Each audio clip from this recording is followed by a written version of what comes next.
Please stand. Enter with songs of praise, giving him thanks, blessing his name, blessing his name. Cry out with joy to the Lord of the earth, serve the Lord with gladness. Come before him, singing for joy. Come before him, singing for joy.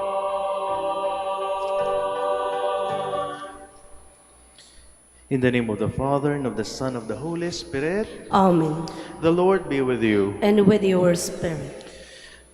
The devotion to the Holy Child is the oldest and one of the most popular in the Philippines. So popular that the Holy See granted us special permission to celebrate the feast of Santo Niño every third Sunday of January. The feast brings to our attention the mystery of childhood. This means having the openness and trusting disposition to accept the Lord's gifts with gratitude and without reservation, while seeing ourselves as humble stewards who serve the Lord in the least of our brothers and sisters. And so, to prepare ourselves to celebrate the sacred mysteries, let us acknowledge our sins.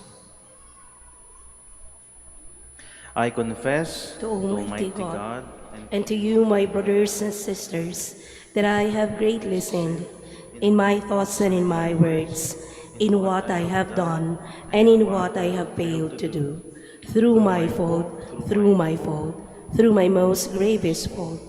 Therefore I ask Blessed Mary, ever Virgin, all the angels and saints, and you, my brothers and sisters, to pray for me to the Lord our God. May Almighty God have mercy on us, forgive us our sins, and bring us everlasting life. Amen. Lord, have Panginoon, kaawaan mo kami.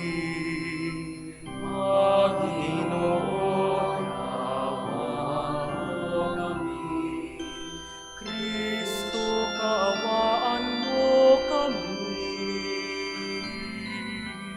Kristo, kaawaan mo kami.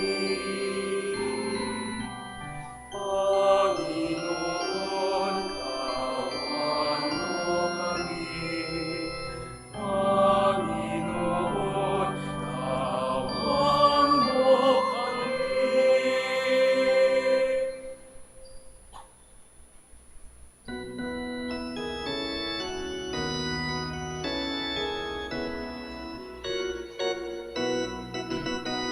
Papuri sa Diyos sa kaitaasan at sa lupa'y kapayapaan sa mga taong pinalulugdan niya. Pinupuri ka namin, dinarangal ka namin, sinasamba ka namin, ipinagpupuni ka namin, pinasasalamatan ka namin, dahil sa dakila mong aking kapurihan.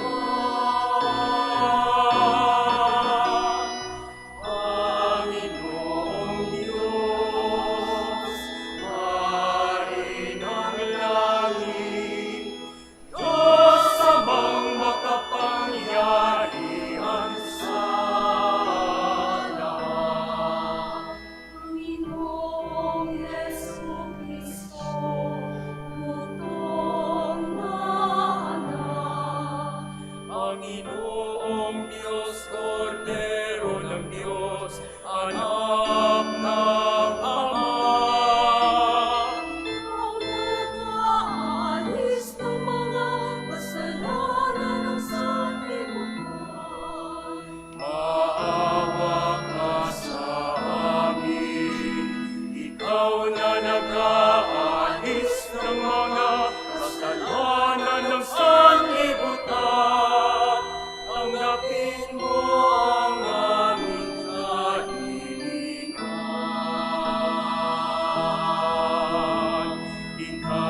naluluklok sa kanan ng Ama. Maawa ka sa amin. Sapagkat ikaw lamang ang banal, ikaw lamang ang Panginoon, ikaw lamang Jesucristo, ang kataas-taasan, kasama ng Espiritu Santo sa kadakilaan ng Diyos Ama.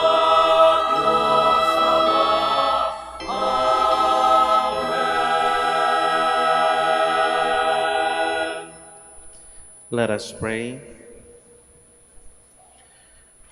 Almighty God, your only Son, begotten from all ages, humbled himself as a child in Nazareth and became subject to Mary and Joseph. Grant that we may learn from his example to embrace your will in all things, and holding fast to the dignity of all, serve our lowly brothers and sisters with open hands and gentle heart. We ask this through our Lord Jesus Christ, your Son, who lives and reigns with you in the unity of the Holy Spirit, God forever and ever. Amen. Please be seated. Isaiah prophesies that through the child who was be called Prince of Peace, the Lord will grant peace and rejoicing to his people. A reading from the book of prophet Isaiah. The people who walked in darkness have seen a great light. Upon those who dwelt in the land of a gloom, a light has shone. You have brought them abundant joy and great rejoicing, as they rejoice before you as at the harvest, as men make merry when dividing spoils. For the yoke that burdened them, the pole on their shoulder, and the rod of their taskmaster, you have smashed, as on the day of Midian. For every boot that tramped in battle, every cloak rolled in blood, will be burned as fuel for flames. For a child is born to us, a son is given us. Upon his shoulder dominion rests. They name him Wonder Counselor, God Hero, Father forever, Prince of Peace. His dominion is vast and forever peaceful, from David's throne and over his kingdom, which he confirms and sustains by judgment and justice, both now and forever. The seal of the Lord of hosts will do this. The word of the Lord. Thanks be to God. The Lord is King, let the many isles be glad. The Lord is King, let the many isles be glad. Sing to the Lord a new song, for he has done wondrous deeds. His right hand has won victory for him, his holy arm. The Lord is King, let the many isles be glad. The Lord has made his salvation known. In the sight of the nations, he has revealed his justice. He has remembered his kindness and his faithfulness toward the house of Israel. The Lord is King, let the many isles be glad. All the ends of the earth have seen the salvation by our God.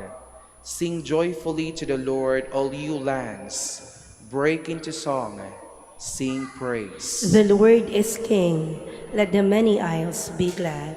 Sing praise to the Lord with a harp and melodious song, with trumpets and the sound of the horn. Sing joyfully before the King, the Lord. The Lord is King, let the many isles be glad. God loves us and has made us his adopted children in Christ.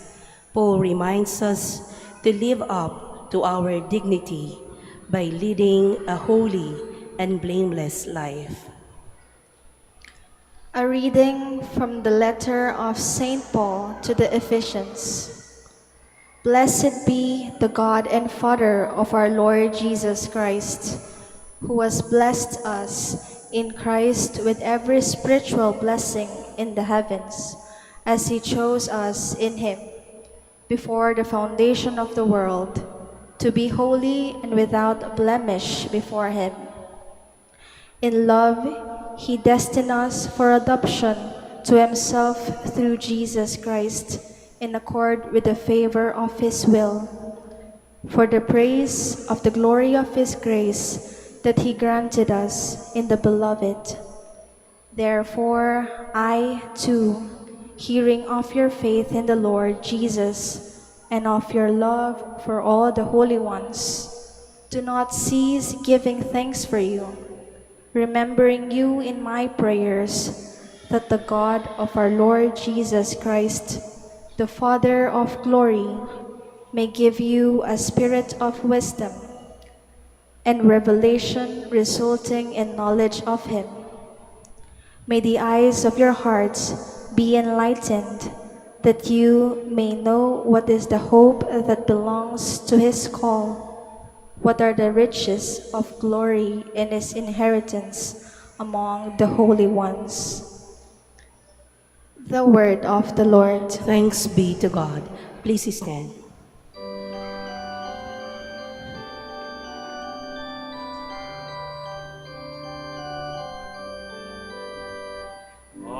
Alleluia, alleluia, alleluia. Alleluia, alleluia. The Word became flesh and made his dwelling among us.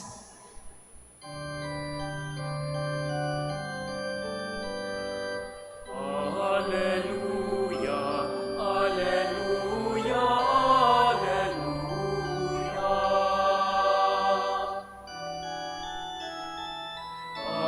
Alleluia, alleluia, alleluia. The Lord be with you. And with your spirit. A reading from the Holy Gospel according to Mark. Glory to you, O Lord. People were bringing children to Jesus that he might touch them, but the disciples rebuked them. When Jesus saw this, he became indignant and said to them, "Let the children come to me.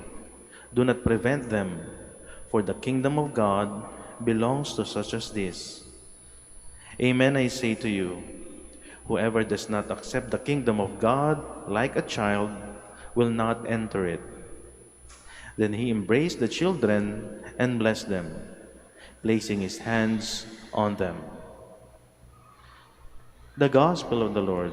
Praise to you, Lord Jesus Christ. Please be seated. Tulad po nung nabanggit po natin sa introduction po ng ating misa, ngayon po pinagdiriwang natin ang kapistahan ng Santo Niño. At ito pong kapistahan ng Santo Niño is very particular po para sa ating mga Pilipino dito sa Pilipinas dahil sa buong mundo po, tayo lang ang nagdiriwang nito sa ating simbahan. Para po yung ating simbang gabi, very particular po sa ating Pilipino.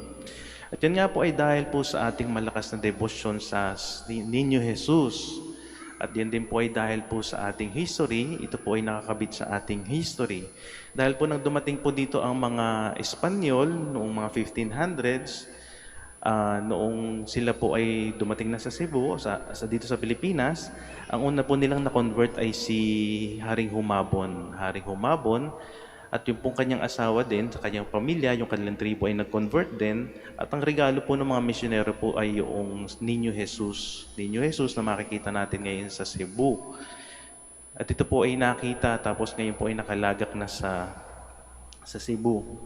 At isa rin po sa mapapansin niyo po sa ating pagdiriwang po ng Santo Niño ay maraming sayawan. Yan din po ay nakaukit sa ating kasaysayan sapagkat po nang dumating dito ang mga Espanyol, napansin po nila na ang pamamaraan po pala ng mga Pinoy, yung mga native Pinoys po dati, ng pagsamba ay sa pamamagitan ng pagsasayaw.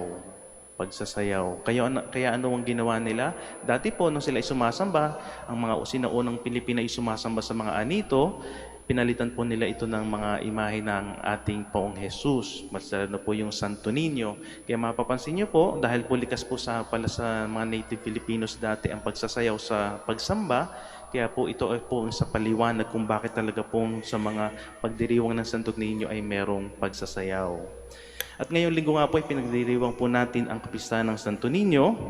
Kaya po ang ating pagbasa ay tungkol naman po sa mga bata. Kung natatandaan niyo po yung ating binasa, marami pong mga bata nilalapit kay Jesus upang po mabendisyonan ni Jesus. Nagalit nga po si Jesus dahil pinipigilan po ng mga apostoles. Alam niyo po dito po sa ating dambana po, sa akin din po ay marami pong nagpapabless ng mga bata.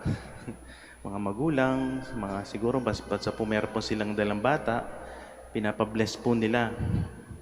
At alam niyo po, meron po akong madalas na naririnig na comment pag po sila ay nagpapabless ng kanilang mga anak siguro, yung mga bata nilang dala. Isa pong naririnig ko Father, pakibless mo nga para naman bumait. Yan po yung isa mga comment na naririnig ko, madalas ko pong marinig yan. At alam niyo po, pag naririnig ko po yung comment na yan, meron po akong naalalang kwento sa aking buhay. Noong ako po ay seminarista pa lamang, ako po ay nagpunta po sa bayan po ng aking mga lolo at lola kasi po naiba kami ng bayan. So meron po okasyon, kaya po kami napunta dun sa bayan ng aking lolo at lola. At dahil nga po ako'y seminarista na po noon, nilapitan po ako nung kanilang dating kasambahay, si Ate Nila. Kasambahay po nila ngayon. Ngayon sa iba na siya nagtatrabaho, pero naandun po siya dahil po merong okasyon. At nung makita niya po ako, ay ako'y nilapitan niya. At sabi niya sa akin, Regine, alam mo ba nung maliit ka, ikaw ay pinag-iipon ng pera ng tatay mo? Yun po ang sabi niya sa akin. At ako po'y tuwang-tuwa at ako'y touch na touch. Kasi po, yung po kasing tatay ko yung kwento po na ito ay napakahalaga sa akin. Sapagkat po yung aking tatay ay yumao nung ako'y 9 years old. Nung 9 years old pa lang po ako, nawala na po yung aking tatay. Kaya po konti lang yung memories ko sa kanya. Kaya po pag meron po ako, nauuwi ako sa bayan ng aking lolo at lola, pag may nagkukwento po tungkol sa aking tatay, ako'y tuwang-tuwa. Kasi po talagang, ganun pala yung tatay ko, ganun pala yung tatay ko. Kaya po noong kinuwento niya sa akin yan, ako'y touch na touch. Wow, sabi ko, mahal na mahal ako ng tatay ko. Kasi nga sabi niya, nung ako daw bata, ay pinag-iipon niya daw ako ng pera. Ako ay touch na touch nga dun sa kwentong yon. Tinanong ko naman siya. Sabi ko, Ate Nila, bakit ba ako pinag-iipon ng tatay ko ng pera? Kaya ka kasi pinag-iipon ng tatay mo ng pera. Pagdating ng araw kasi, pampiyansa mo daw yon. Pangpiyansa ko daw yun. Kasi nga sa sobrang harot ko po nung ako'y maliit, ito po pala yung isa sa ginagawa ng tatay ko. Hindi ko po alam kung biro o totoo. Palabiro po kasi yung tatay ko.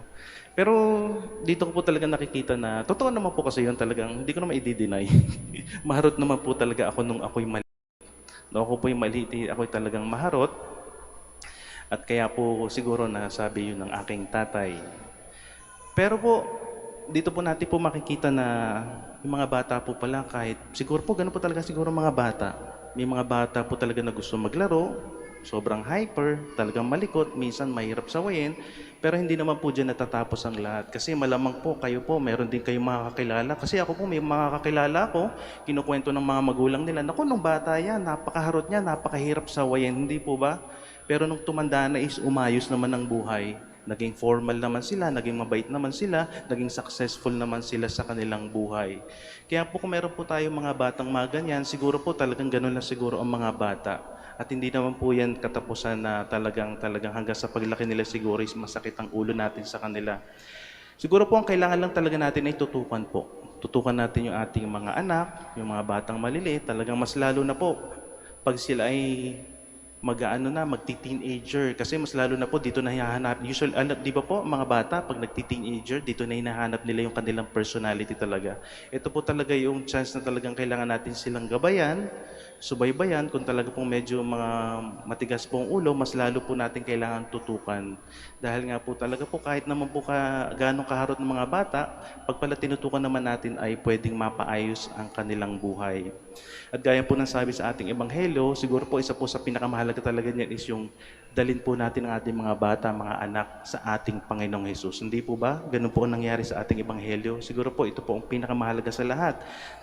Bukod po sa ating paggagabay sa kanila, ay pagdadala natin po ng ating mga anak, ng ating mga bata sa ating Panginoong Hesus. Samahan na rin po natin ang ating panalangin kasi hindi po natin alam sa ating pagdadala ng ating mga anak sa ating Panginoon Hesus, hindi po natin alam, baka maging pari pa sila, hindi po ba? O hindi kaya maging madre pa. Basta po tutukan lang po natin na maigi at dagdagan po natin ang ating mga panalangin. Mas lalo na po ngayon, sa panahon ngayon, mas lalong kailangan na po natin mga lingkod sa simbahan, hindi po ba? Kailangan po natin mga pari, na mga madre.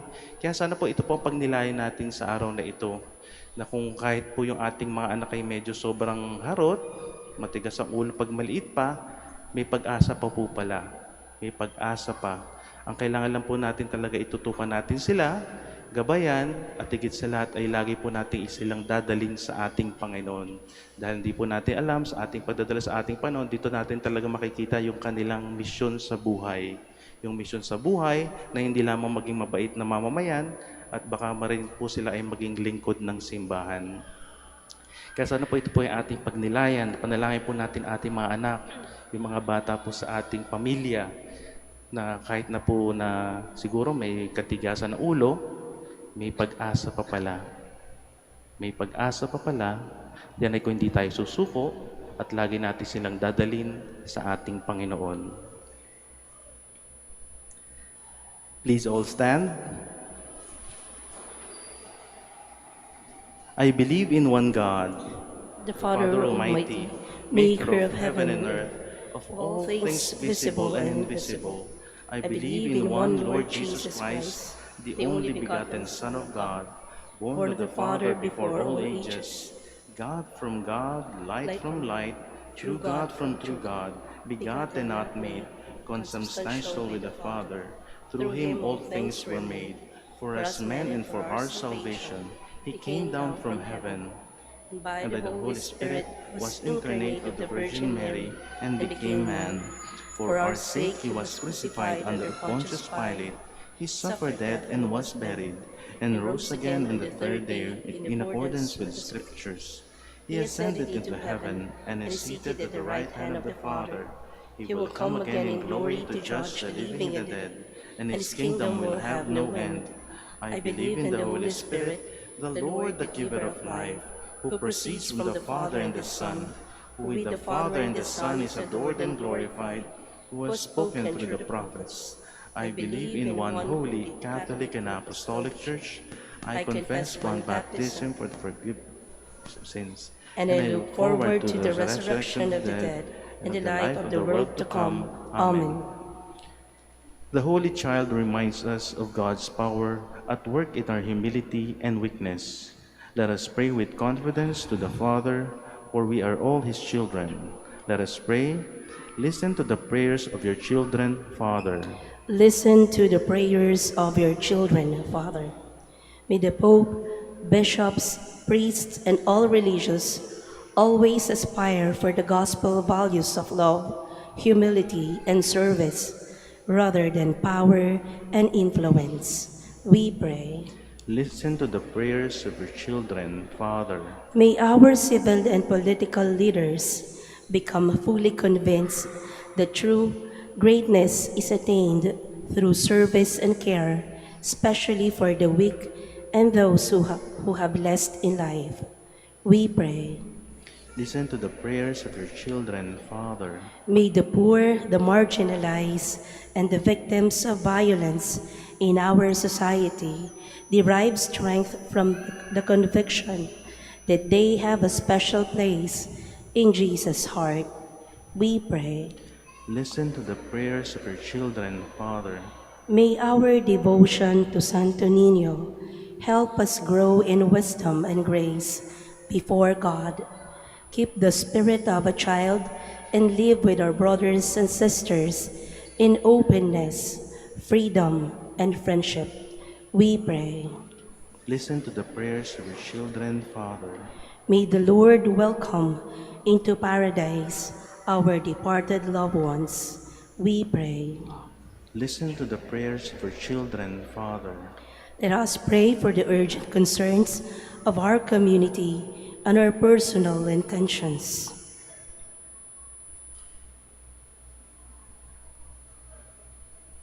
We pray. Listen to the prayers of your children, Father. Isama din po natin sa ating mga panalangin ang ating mga anak, mga apo, mga pamangkin. Panalangin po natin kung ano po yung gusto natin sa kanila, yung mga pangarap natin para sa kanila.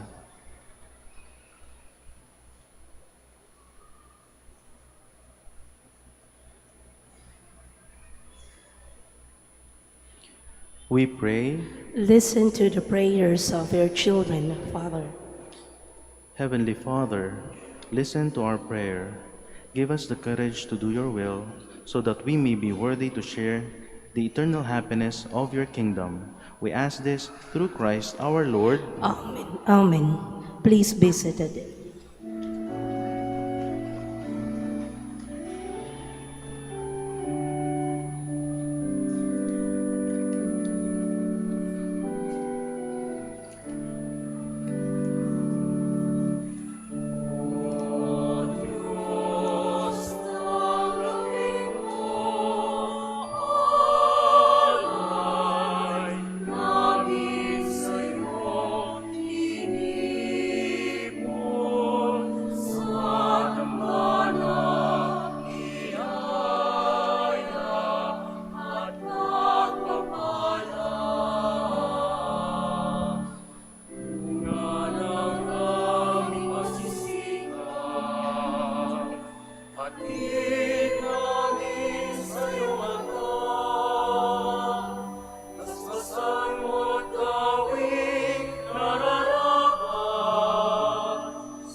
Please stand.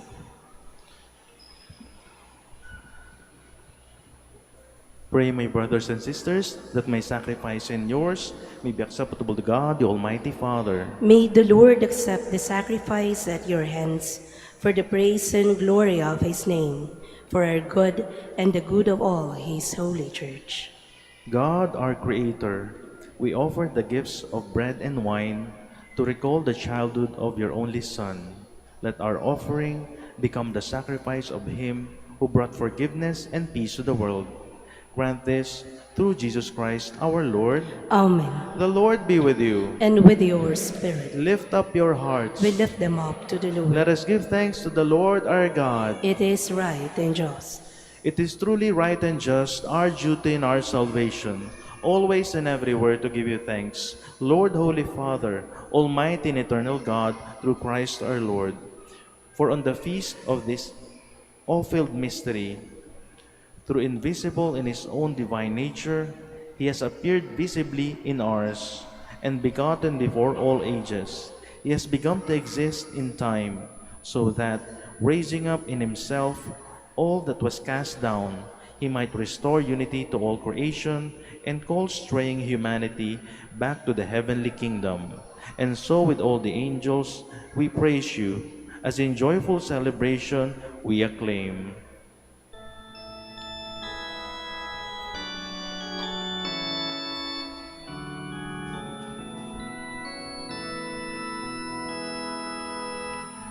Santo, Santo, Santo, Panginoong Diyos ng mga hukbo, napupuno ang langit at lupa ng kadakilaan mo.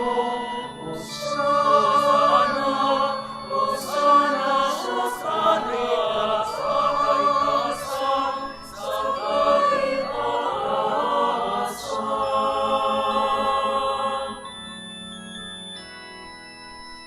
Pinagpala ang nakalilito sa ngalan ng Panginoon.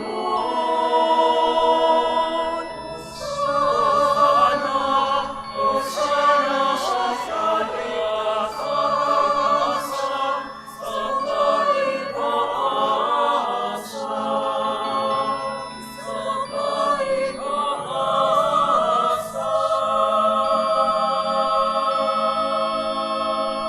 Please kneel.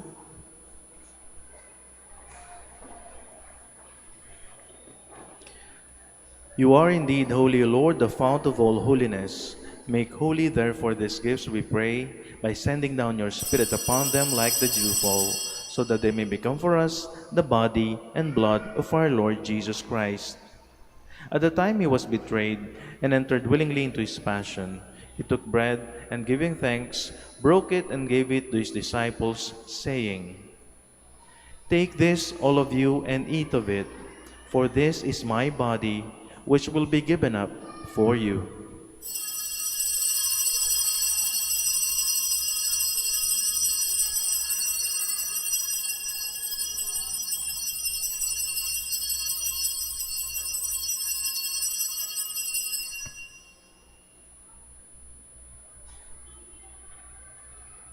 In a similar way, when supper was ended, he took the chalice, and once more giving thanks, he gave it to his disciples, saying, "Take this, all of you, and drink from it, for this is the chalice of my blood, the blood of the new and eternal covenant, which will be poured out for you and for many, for the forgiveness of sins. Do this in memory of me."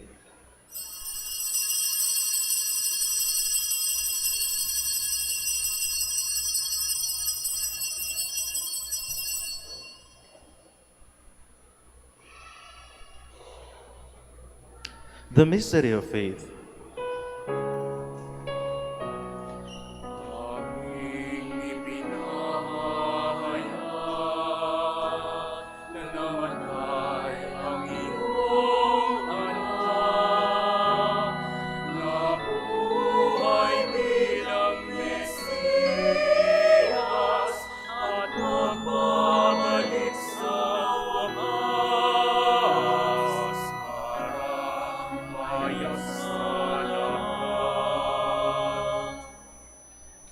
Therefore, as we celebrate the memorial of his death and resurrection, we offer you, Lord, the bread of life and the chalice of salvation, giving thanks that you have held us worthy to be in your presence and minister to you. Humbly we pray that, partaking the body and blood of Christ, we may be gathered into one by the Holy Spirit. Remember, Lord, your church spread throughout the world, and bring her to the fullness of charity, together with Francis our Pope, and Socrates our Bishop, and all the clergy. Remember also our brothers and sisters who have fallen asleep in the hope of the resurrection, and all who have died in your mercy. Welcome them into the light of your face. Have mercy on us all, we pray, that with the Blessed Virgin Mary, Mother of God, with the blessed apostles, and all the saints who have pleased you throughout the ages, we may merit to be co-heirs to eternal life, and may praise and glorify you through your Son, Jesus Christ. Through him, and with him, and in him, O God, Almighty Father, in the unity of the Holy Spirit, all glory and honor is yours forever and ever. Amen. Amen.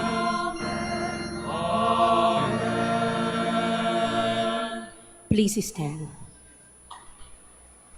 At the Savior's command, informed by divine teaching, we dare to say,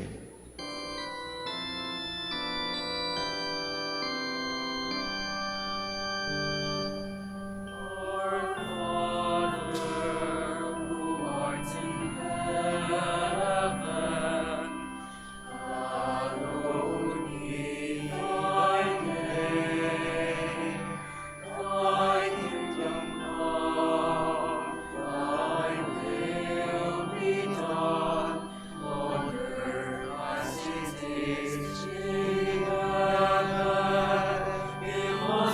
day our daily bread, and forgive us our trespasses, as we forgive those who trespass against us. And lead us not into temptation, but deliver us from evil. Deliver us, Lord, we pray, from every evil. Graciously grant peace in our days, that by the help of your mercy we may be always free from sin and safe from all distress, as we await the blessed hope and the coming of our Savior Jesus Christ. For the kingdom, For the kingdom, the power, and the glory are yours, now and forever.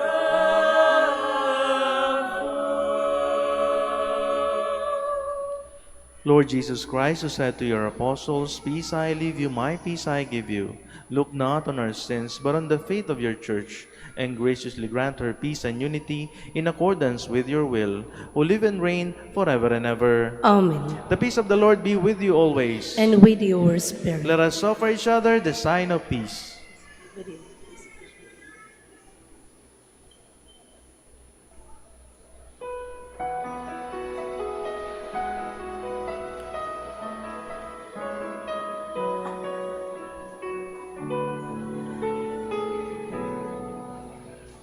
Cordero ng Diyos na nag-alis ng mga kasalanan ng mundo.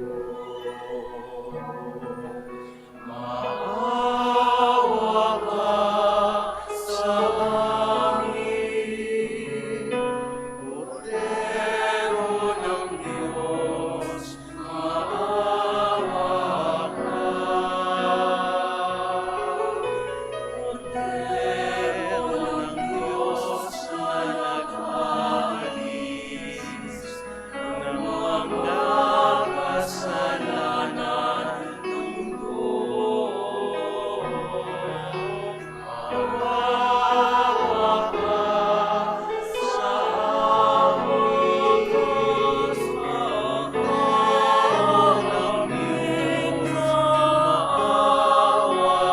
ka. Cordero ng Diyos na nag-alis ng mga kasalanan ng mundo. Ipagkaloob mo sa amin ang kapayapaan.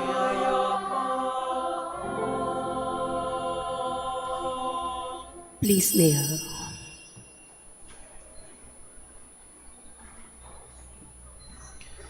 Behold the Lamb of God. Behold him who takes away the sins of the world. Blessed are those called to the feast of the Lamb. Lord, I am not worthy that you should enter under my roof, but only say the word, and my soul shall be healed.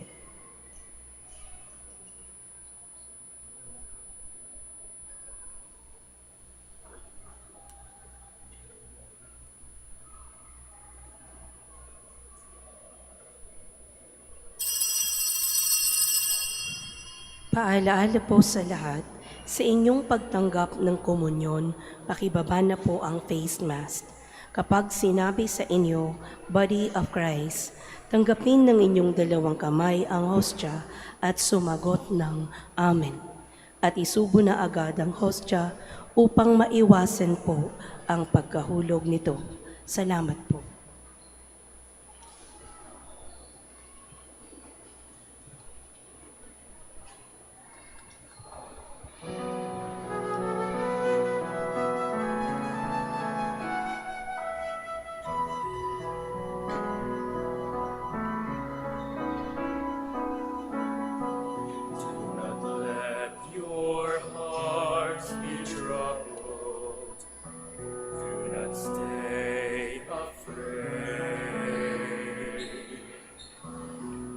Really, I whom you see, I offer you now my peace.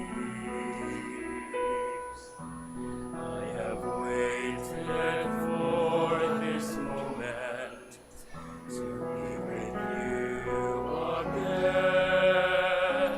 In my heart you'll remain. In your heart I'll stay.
Please stand.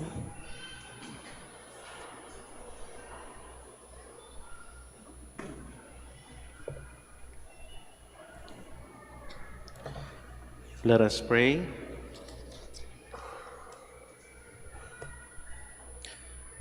Loving Father, you have nourished us at the banquet in honor of the child born of the Virgin. We pray that we may advance in wisdom and grow daily in faith and works of love, so that we may find favor in your sight. Grant this through Jesus Christ our Lord. Amen. Maraming salamat po sa inyong pagbisita sa ating mahal na ina. Nawa po ang ating pakikisa sa banal na misa ay tunay nga maging biyaya sa bawat isa sa atin, mas lalo na po sa ating mga anak, mga apo at mga pamangkin. The Lord be with you. And with your spirit. Bow down for the blessing. May the God of infinite goodness, who by the incarnation of his Son has driven darkness from the world, and by that glorious birth has illumined the most holy day, drive far from you the darkness of vice, and illumine your hearts with the light of virtue. Amen. May God, who willed that the great joy of his Son's saving birth be announced to shepherds by the angel, fill your minds with the gladness he gives, and make you heralds of his gospel. Amen. And may God, who by the incarnation brought together the earthly and heavenly realm, fill you with the gift of his peace and favor, and make you sharers in the church in heaven. Amen. And may the blessing of Almighty God, the Father, the Son, and the Holy Spirit come down on you and remain with you forever. Amen. Go and announce the gospel of the Lord. Thanks be to God.